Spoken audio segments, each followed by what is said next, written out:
ꯑꯁꯤꯗ ꯀꯩꯅꯣꯝ ꯌꯥꯎꯕꯅꯦꯕꯀꯣ ꯃꯌꯥꯝ ꯌꯦꯡꯁꯤꯒ ꯑꯁ ꯌꯦꯡꯉꯣ ꯂꯥꯛꯑꯣ ꯍꯥꯎꯒꯗꯧꯕ ꯃꯥꯟꯕꯗꯣ ꯈꯦꯆ꯭ꯔꯤ ꯍꯥꯏꯌꯦ ꯊꯦꯡ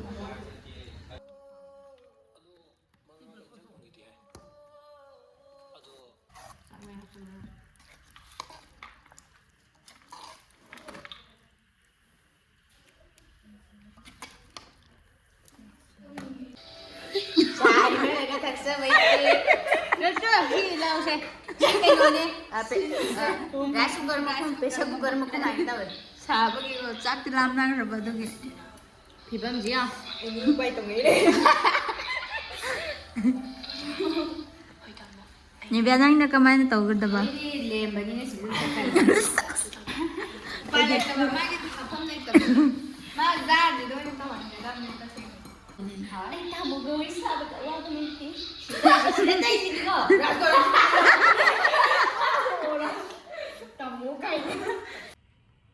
ꯃꯌꯥꯝ ꯍꯧꯖꯤꯛ ꯑꯍꯤꯡ ꯑꯣꯏꯈ꯭ꯔꯦꯕꯀꯣ ꯑꯗꯨꯒꯤꯅꯦ ꯔꯨꯝꯁꯦ ꯀꯩꯅꯣꯅꯦꯕ ꯑꯗꯨꯒꯤ ꯌꯥꯝ ꯁꯦꯡꯕꯗꯤ ꯋꯥꯠꯂꯦꯕꯀꯣ ꯑꯗꯨ ꯑꯣꯏꯔꯁꯅꯨ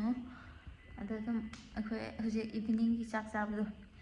ꯑꯗꯨ ꯌꯦꯡꯉꯁꯦꯕꯀꯣ ꯑꯗꯨꯝ ꯍꯥꯞꯂꯛꯀꯦꯕꯀꯣ ꯑꯗꯨꯝ ꯆꯥꯕꯒꯨꯝꯕꯗꯀꯣ ꯑꯗꯣ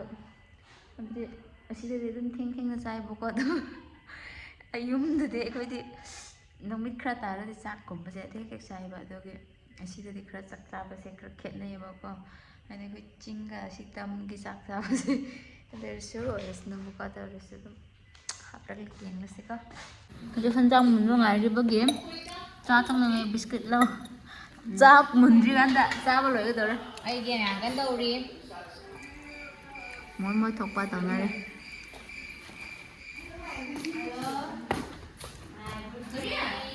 ꯆꯥ ꯐꯨꯠꯂꯤ ꯆꯥꯛ ꯀꯩꯅꯣ ꯇꯧꯕ ꯍꯧꯖꯤꯛ ꯑꯍꯤꯡ ꯑꯣꯏꯈ꯭ꯔꯦ ꯑꯍꯤꯡ ꯍꯥꯏꯗꯤ ꯃꯝꯈ꯭ꯔꯦꯕ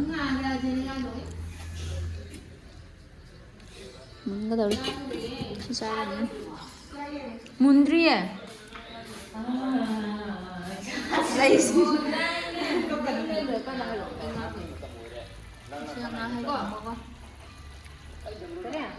ꯍꯩꯈ꯭ꯔꯕ ꯀꯨꯛꯅꯤ ꯑꯗꯨꯒ ꯑꯁꯤꯗ ꯀꯩꯅꯣꯝ ꯌꯥꯎꯕꯅꯦꯕꯀꯣ ꯃꯌꯥꯝ ꯌꯦꯡꯁꯤꯒ ꯑꯁ ꯌꯦꯡꯉꯣ ꯂꯥꯛꯑꯣ ꯍꯥꯎꯒꯗꯧꯕ ꯃꯥꯟꯕꯗꯣ ꯈꯦꯆ꯭ꯔꯤ ꯍꯥꯏꯌꯦ ꯊꯦꯡ ꯑꯩꯈꯣꯏꯁꯦ ꯉꯁꯥꯏ ꯏꯁꯨ ꯊꯣꯡꯉꯦꯕ ꯉꯁꯥꯏ ꯌꯥꯝ ꯍꯥꯎꯋꯦꯕꯀꯣ ꯆꯥꯛꯇꯣ ꯑꯗꯣ ꯑꯁꯨꯃꯥꯏꯅ ꯊꯣꯡꯉꯦ ꯑꯗꯨꯒ ꯂꯥꯁꯇ ꯍꯟꯖꯥꯡ ꯉꯥꯍꯩꯗꯣ ꯑꯗꯨꯅ ꯑꯃꯨꯛ ꯃꯩ ꯂꯥꯛꯇꯕꯒꯤ ꯑꯁꯤ ꯍꯤꯇꯔꯗꯣ ꯌꯥꯗ꯭ꯔꯕꯀꯣ ꯑꯗꯨꯒꯤ ꯆꯥꯛ ꯑꯁꯨꯃꯥꯏꯅ ꯉꯛꯇ ꯆꯥꯏ ꯍꯟꯗꯛꯇꯤ ꯑꯗꯨꯝ ꯉꯥꯍꯩꯗꯨꯁꯨ ꯌꯥꯎꯔꯒ ꯑꯗꯨꯝ ꯆꯥꯒꯗꯧꯕꯅꯦꯕꯀꯣ ꯑꯗꯨꯝ ꯍꯥꯏꯗꯤ ꯑꯁꯨꯝ ꯂꯩꯕ ꯏꯁꯇꯥꯏꯜꯗꯣ ꯍꯥꯞꯂꯛꯈ꯭ꯔꯕꯅꯦꯕꯀꯣ ꯑꯩꯈꯣꯏꯒꯤ ꯂꯩꯕ ꯏꯁꯇꯥꯏꯜꯁꯦ ꯐꯣꯏꯗꯣꯛꯁꯦ ꯃꯤ ꯑꯃ ꯂꯥꯛꯑꯣ ꯁꯤꯗ ꯆꯥ ꯊꯛꯂꯁꯦ ꯂꯧꯊꯣꯛꯄ ꯌꯥꯔꯦ ꯃꯨꯜꯂꯦ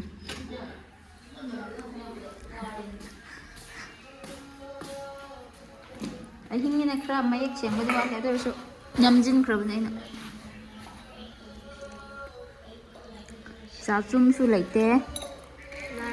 ꯂꯥꯏꯔꯕ ꯐꯦꯃꯤꯂꯤꯅꯤꯅ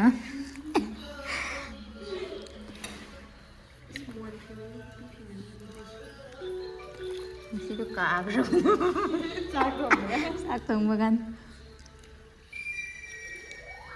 ꯑꯗ ꯃꯤ ꯇꯪꯈꯥꯏ ꯑꯃꯅ ꯚꯤꯗꯤꯑꯣ ꯌꯦꯡꯉꯤ ꯆꯥꯛ ꯉꯥꯏꯅ ꯀꯥꯡꯁꯦ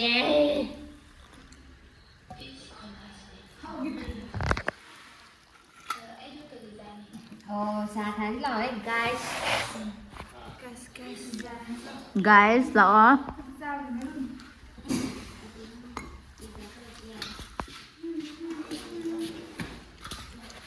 ꯑꯩꯈꯣꯏꯒꯤ ꯁꯦꯐ ꯉꯥꯍꯩ ꯍꯥꯎꯔꯅꯤ ꯅꯝꯅ ꯌꯥꯔꯦꯕꯀꯣ ꯐꯖꯔꯦ ꯁꯨꯝ ꯅꯪꯅ ꯀꯥꯞꯄꯗꯤ ꯌꯥꯏꯑꯕ ꯑꯗꯨ ꯈꯔ ꯊꯥꯞꯄꯗꯤ ꯑꯍꯤꯡ ꯑꯣꯏꯕꯒꯤ ꯑꯍꯤꯡ ꯑꯣꯏꯕꯒꯤ ꯃꯌꯦꯛ ꯁꯦꯡꯕ ꯋꯥꯠꯂꯦ ꯅꯪꯅ ꯀꯥꯞꯄꯗꯤ ꯌꯥꯏꯑꯕ ꯊꯥꯞꯄꯗꯤ จ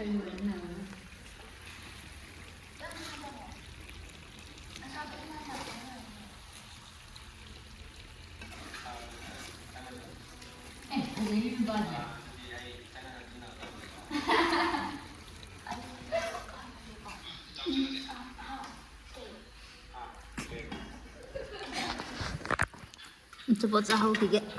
ไอ้ที่ไม่ป้างอย่าป้างอยู่เลยทั้งมังเลยใช่เลยก็แท็กซี่ไว้แล้วก็ที่เราใช่ไอ้โน่นนี่แล้วสุกร์มาคุณเปสุกร์มาคุณอะไรตัวชาบกี้ก็จักรลามนั่งระเบิดตรงนี้พี่บัมจีอ่ะไปตรงนี้เลยนี่เบียร์นั่งนักการ์ตัวกันตัวบ้าเล่มแบบนี้สิลูกไปเลยแต่ว่าไม่กินข้าวต้มเลยแต่มาด้านอยู่ด้วยต้องหวังในด้านนี้ก็ใช่ดิค่ะเล่มบะหมี่นี่ไอ้ตาบุกวิสาบุกเราต้องมีที่สิได้จริงก็รักก็ตำหมูไก่จานละใบเนี่ยกันละกันเสียเลยวักไปวักอะไอ้ที่ไอ้บ้านกูอยากจะพูดในสิ่งที่ให้เนี่ย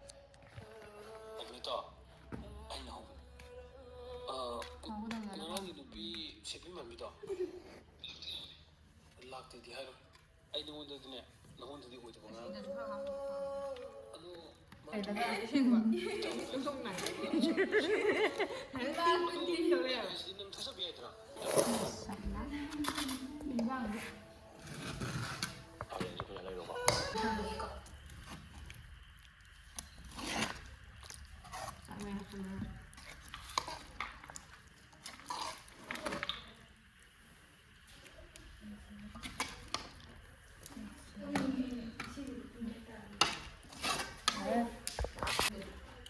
Đó là luôn từ từ rồi.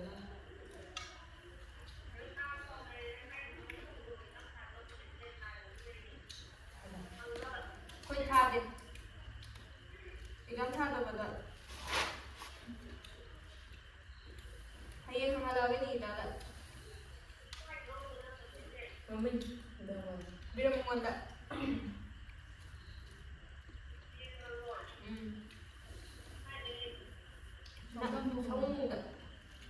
성공. 우리 가장 누구 그러네. 허들 려 다른 또 남들아. 남자. 가장 아니.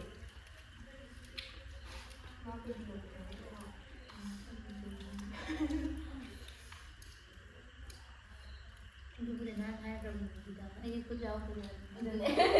애기 그저 그래 좀 하오네. Bây giờ thì chưa đọc được.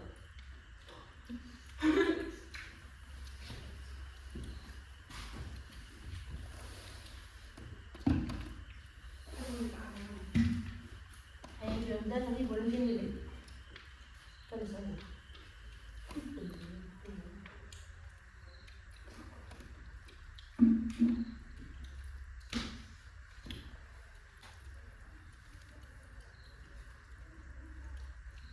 Toàn này.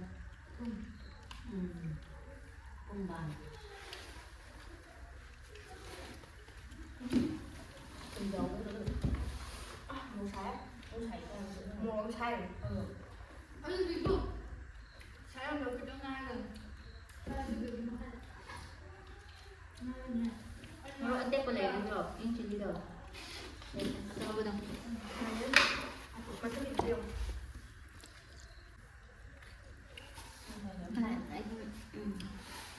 Mùng thảo nó chả chứ phim trái đi không xả cái này nó là đúng người đảo gì giờ nó thích ra ta ra ra tôi quên đi cái nào nó rẻ nó đang không trang nào bảo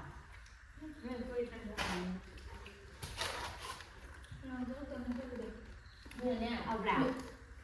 tôi chia sẻวันนี้ก็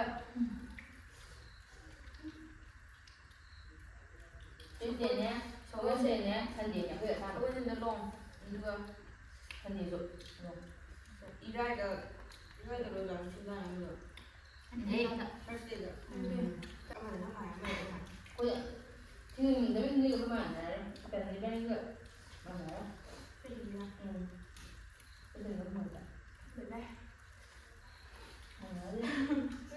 ꯌꯥꯝꯅ ꯑꯗꯨꯅ ꯑꯗꯨꯒ ꯁꯤꯗꯅꯤ ꯀꯩꯅꯣ ꯇꯧꯗꯣ ꯁꯤꯗ ꯄꯨꯂꯥꯔ ꯑꯣꯖꯥꯅ ꯍꯥꯏꯁꯦ 17 kilometre ꯃꯔꯛꯇ ꯇꯞꯅ ꯇꯞꯅ ꯇꯥꯟꯅ ꯌꯧꯗ꯭ꯔꯗꯤ ꯐꯔꯅꯤ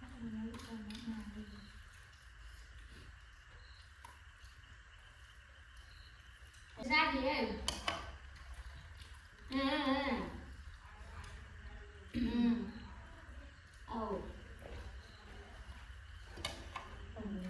ai uống một chai này tương bày không cái uống một chai này là chai này là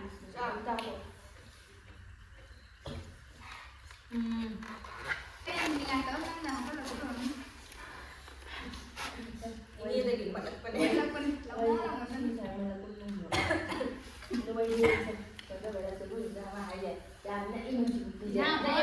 mình chạy nè juga tak juga thằng quỳnh cái này gọi là một cái em phải làm gì đó không cái thằng mấy em không có của đó ở dưới đây mà mình đi gì mà anh sẽ không mang em bảo em đi đây này là cô ở trong là máu bị trong mình đi trong mình thằng bạn anh thấy anh là xin mình sẽ chỉ được đồ rồi mà để nó thành lâu gì nữa đi rồi đi là mình đi ngồi cái nanแบบไก่ดูเนี่ยไอ้ท่านนี่ว่าไก่เขางงมันฝันก็อีกอ่ะโอ้ยกินมันเลยก็ไม่ได้กินเลยเป็นเพราะเขาใจบ่อยนะว่าไอ้ชีวิตมันใช่เลยต้องเออเขาเลยเนี่ยก็อ่ะกินดูดูมันเนี่ยตัวที่เก็บมานี่เลยแบบว่าเขาแกกินกลางวันไม่ลำดีเลย đi cái nấu hoa à tôi này quên là khăn đi chứ xin chào anh quên đi không có gì này chỉ phải bàn chỉ phải này rồi xào rồi bố mẹ cái này đã thế thì nó nói là nhìn không có luôn cái gì nữa không thao tự đi em làm này với nó từ đấy lên nấu ăn chúng mày hiện tại không làm tôm mà bự tôm này không có đại không ta anh đi hết vấn đề khôngต้องหรอกtôm rồi tôm bây giờ thì gì khôngต้องgì ai tôm mới gọi mà nó tổ trên tôm đều mày mà ngày này lang bèo bèo nó mà đấy tôm nhiều ba người nè vứt coi lại đi ông tháo ra rồi đúng mày xin à không tháo ra đâu này mới tôm này tháo ra rồi khai dây rồi anh hơi thôi mày thôi rồi cái này mình thôi không phải là gì tôm hay đâu rồi anh đi người khác này là anh tôm lì nhiều đây cũng có mầm nào rồi chạy cái riêng một thằng này giống như liền bây giờ mà năm nay này hồi đùa con coi đi cũng ngoài gì đó không đúng rồi hai rồi cái này không đâu không ra được mua xếp từ sang nhà mà anh đi cả một thấy cái ham bị ngon luôn mình hay là gì bỏ đây là luôn ôi đây là một luôn đấy cái thôi gì nữa đâu đi đâu được mua cái quả đấy chỉ để xin cái này đấy em cha là đi cái gì sao rồi sao giờ đi quán này anh đi đâu thành rồi đấy anh từ để làm ra rồi thế người ta hồi ra rồi sao đâu tumꯅꯉꯥꯏ ꯇꯧꯔꯦꯕꯀꯣ ꯑꯩꯈꯣꯏ ꯆꯥꯕ ꯂꯣꯏꯔꯦ ꯑꯗꯨꯅ ꯍꯧꯖꯤꯛ ꯆꯥꯕꯁꯨ ꯂꯣꯏꯔꯒꯦ ꯃꯦꯝ ꯑꯗꯨꯗꯤ ꯁꯨꯃꯥꯏꯅ ꯇꯧꯔꯒ ꯑꯩꯈꯣꯏꯁꯨ ꯚꯤꯗꯤꯑꯣ ꯑꯗꯨꯝ ꯁ꯭ꯋꯥꯏꯗ ꯂꯣꯏꯁꯤꯜꯂꯒꯦꯕꯀꯣ ꯃꯦꯝ ꯑꯗꯨꯗꯤ ꯃꯊꯪꯗ ꯑꯃꯨꯛ ꯍꯥꯞꯂꯛꯂꯒꯦ